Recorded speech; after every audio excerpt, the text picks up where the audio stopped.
The Emperor's New Clothes by Hans Christian Andersen. Many years ago, there was an emperor who was so very fond of new clothes that he spent all his money on them. He did not worry about his soldiers. He did not care to go to the theater. He only went out when he had the chance to show off his new clothes. He had a different suit for each hour of the day. Most kings could be found sitting in council. It was said of the emperor, "He is sitting in his wardrobe." One day, two fellows calling themselves weavers came to town. They said that they knew how to weave the most beautiful colors and patterns. The clothes made from this wonderful cloth would be invisible to everyone who was unfit for the job he held, or who was very simple in character. These must, indeed, be splendid clothes, thought the emperor. If I had such a suit, I could immediately determine which men in my kingdom were unfit for their jobs. I would be able to tell the wise from the foolish. This stuff must be woven for me immediately. He gave large sums of money to both the weavers in order that they might begin their work at once. So the two pretend weavers set up two looms. They worked very busily, though in reality they did nothing at all. They asked for the finest silk and the purest gold thread. They put both into their own knapsacks. Then they pretended to work at the empty looms until late at night. One day, the emperor said to himself, "I would like to know how the weavers are getting on with my cloth." When he remembered that a simpleton, or one unfit for his job, would be unable to see the cloth, he began to worry. To be sure, he thought he was safe. However, he would prefer to send somebody else to bring him news about the weavers and their work. All the people in the kingdom had heard of the wonderful cloth. All were eager to learn how wise or how foolish their neighbors might be. "I will send my faithful old wise man to the weavers," said the emperor at last. "He will be able to see how the cloth looks. He is a man of sense. No one can be no better at their job than they are." So the faithful old wise man went into the hall where the thieves were working with all their might at their empty looms. "What could be the meaning of this?" thought the old man, opening his eyes very wide. "I cannot find the least bit of thread on the looms." However, he did not say his thoughts aloud. The thieves asked him very kindly to be so good as to come nearer their looms. Then, they asked him whether the cloth pleased him. They asked whether the colors were not very beautiful. All the time, they were pointing to the empty frames. The poor old wise man looked and looked. For a very good reason, he could not see anything on the looms. There was nothing there.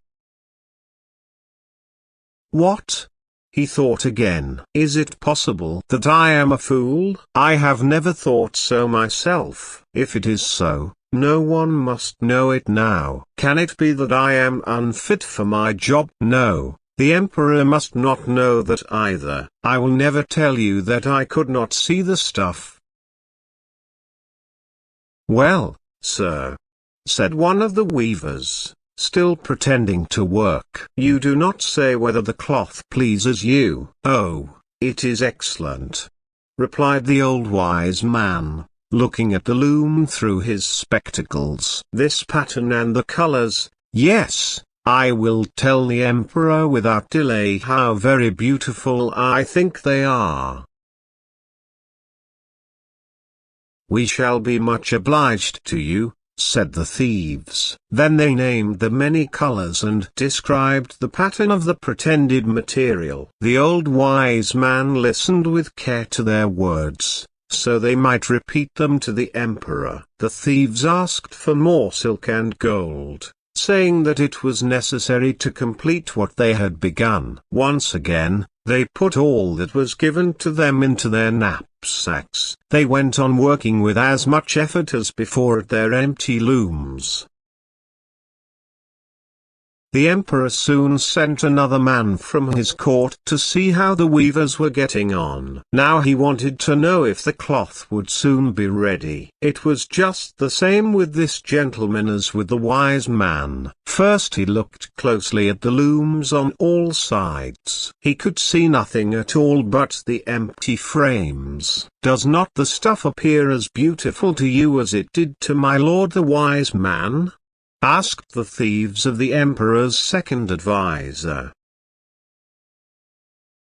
"I certainly am not stupid," thought the man. "It must be that I am not fit for my good job. That is very odd. However, no one shall know anything about it." And so he praised the stuff he could not see. He declared that he was happy with both the colors and patterns. "Indeed, your imperial majesty," he said to his emperor when he returned, "the cloth that the weavers are preparing is extraordinarily magnificent." The whole city was talking about the splendid cloth, which the emperor had ordered to be woven. Finally, the emperor himself wished to see the costly cloth while it was still in the loom. He took many officers of the court and the two honest men who had already admired the cloth. As soon as the weavers saw the emperor approaching, they went on working faster than ever, although they still did not pass even one thread through the looms. "Is not the work absolutely magnificent?" said the two officers of the crown already mentioned. "If your majesty would only be pleased to look at it. What a splendid design! What glorious colors!" And at the same time, they pointed to the empty frames, for they imagined that everyone else could see this exquisite piece of workmanship. "How is this?" said the emperor to himself. "I can see nothing. This is indeed a terrible affair. Am I a simpleton, or am I unfit to be an emperor? That would be the worst thing that could happen. Oh, the cloth is charming," he said aloud. "I approve of it completely." He smiled most graciously and looked closely at the empty looms. No way would he say that he could not see what two of his advisors had praised so much. Everyone but the emperor now strained their eyes, hoping to discover something on the looms, but they could see no more than the others.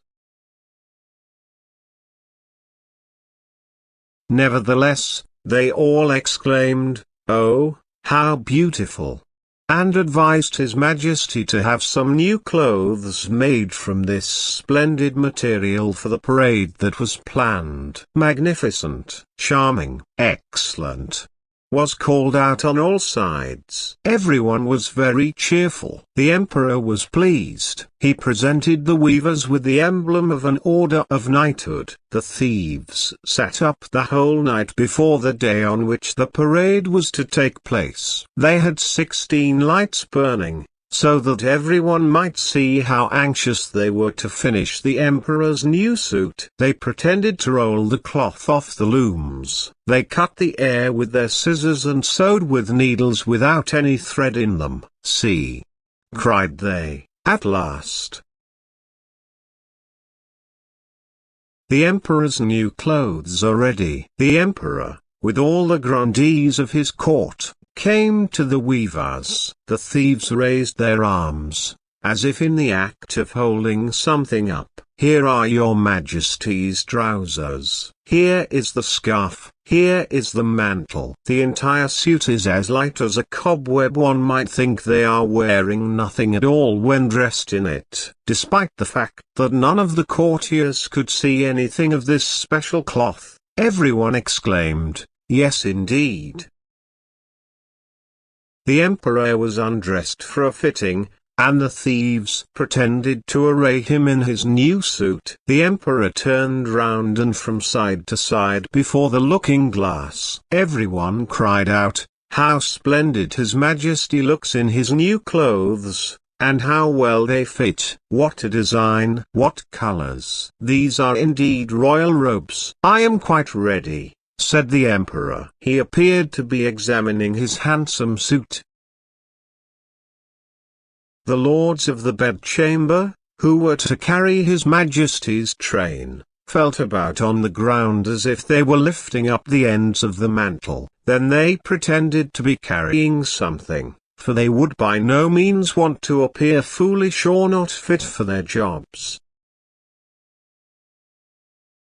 The emperor walked under his high canopy in the midst of the procession, through the streets of his capital. All the people standing by, and those at the windows, cried out, "Oh, how beautiful are our emperor's new clothes! What a magnificent train there is to the mantle, and how gracefully the scarf hangs!" No one would admit these much admired clothes could not be seen because, in doing so, he would have been saying he was either a simpleton or unfit for his job. "But the emperor has nothing at all on," said a little child. "Listen to the voice of the child," exclaimed his father. What the child had said was whispered from one to another. "But he has nothing at all on," at last cried out all the people. The emperor was upset, for he knew that the people were right. However, he thought the procession must go on now. The lords of the bedchamber took greater pains than ever to appear holding up a train, although, in reality, there was no train to hold, and the emperor walked on in his underwear. Never miss a video. Subscribe to my YouTube channel. Learn English very quickly. Hit the bell icon for notifications. Thank you for watching.